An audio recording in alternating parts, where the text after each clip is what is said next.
நிலைமொழியினுடைய இறுதியில் உயிரெழுத்து வந்து வறுமொழி முதல்ல இக்கு இச்சு இத்து இப்பு அதில் ஆரம்பிச்சிச்சுன்னா இடையில் வந்து வல்லினம் மிகும் அப்படிங்கிறது இயல்பினும் விதியினும் நின்ற உயிரும் கசதப மிகும் என்ற விதி.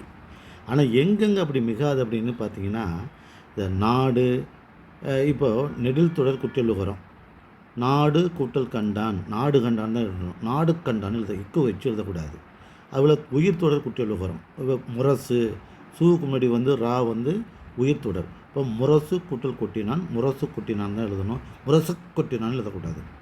செய்து ஈ தூக்கு முன்னாடி இருக்கக்கூடிய ஈ வந்து இடைத்தொடர்ங்கிறதுனால இது இடைத்தொடர் குற்றலுகரம். இடைத்தொடர் குற்றலுகரத்தில் வந்தாலும் கூட அங்கே என்ன வராதுன்னா வல்லினம் மிகாது. செய்து கூட்டல் பார்த்தான், செய்து பார்த்தான் அப்படி தான் வரும். அப்போது நெடில் தொடர் குற்றலுகரம், உயிர் தொடர் குற்றலுகரம், இடைத்தொடர் குற்றலுகரம் நிலைமொழியாக வந்து வறுமொழியில் வல்லினத்தை ஆரம்பித்தா அங்கே இயல்பாக தான் புணரும் அப்படிங்கிறது தெரிஞ்சுக்கணும். அங்கே இக்கு இச்சு இத்து இப்பு அதாவது வல்லினம் மிகாது. அதாவது நெடில் தொடர், உயிர் தொடர், இடைத்தொடர் குற்றலுகரம் நிலைமொழியாக இருந்து வறுமொழியில் வல்லினம் வந்தால் வல்லினம் மிகாது. அதுபோல் அது இது என்று சுட்டுப்பெயர்களுக்கும் எது என்று வினாப்பெயர்களுக்கும் பின்னால் வல்லினம் வந்தாலும் இங்கு வல்லினம் மிகாது.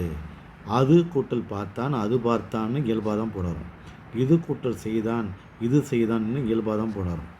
எது கூட்டல் பார்த்தான், எது பார்த்தான் அப்படின்னு இயல்பாக தான் புணருமே தவிர அங்கு இக்கு இச்சு இத்து இப்பு மிகாது. அப்போ அது இது என்ன சுட்டுப்பெயர்களுக்கும் எது என்ன வினாப்பெயர்களுக்கும் இடையில் வல்லினம் மிகாது, இயல்பாக புணரும் அப்படிங்கிறது தெரிஞ்சுக்கணும். அது மட்டும் இல்லாமல் உயிர் தொடர் குற்றலுகரம், நெடில் தொடர் குற்றலுகரம், இடைத்தொடர் குற்றலுகரம் நிலைமொழியாக வந்து வறுமொழியில் இக்கு இச்சத்தில் ஆரம்பித்தாலும் வல்லினம் மிகாது என்பதை தெரிந்து கொள்ள வேண்டும். இதை போன்ற புணர்ச்சி விதிகளை தெரிந்து கொண்டால் நாம் எளிதாக வெற்றி அடையலாம். நன்றி.